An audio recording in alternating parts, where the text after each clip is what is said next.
Hi everyone. Today we are going to talk about how AI is changing the game for programmers. It's already everywhere, from our phones to factories, even in creative fields. But here's the truth. AI isn't replacing developers yet.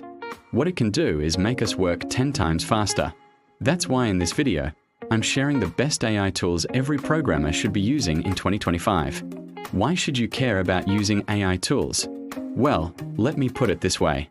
You wouldn't be watching this video if you didn't care about being a better developer. Using AI tools will help you code faster, write less buggy code and debug smarter, giving you a huge advantage over other developers who aren't using them. So let's dive in. First up on my list is GitHub Copilot by Microsoft. It's an AI pair programmer that sits right beside you in VS Code and helps you write code faster. It can complete your code for you, generate boilerplate, and even help you learn a new syntax. It's completely free to get started and works directly in your IDE. Next up is ChatGPT or GPT-4 by OpenAI. It's not just for generating text.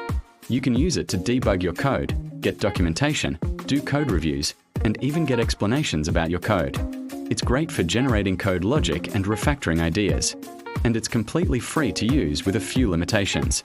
Now if you're working in a team and have privacy concerns, you might want to check out Tabnine. It's an AI code completion tool that's lightweight and trained on your private code base. It works on all major IDEs and is a great alternative to GitHub Copilot if you need to keep your code base private. So how do you choose the right tool for you?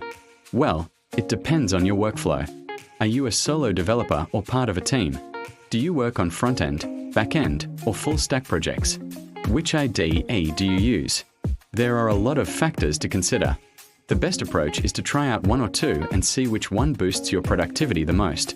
In conclusion, AI is here to stay and it won't replace you, but another dev that uses AI might. So it's time to start testing these tools today. If you've used any of these tools, drop your favorite in the comments.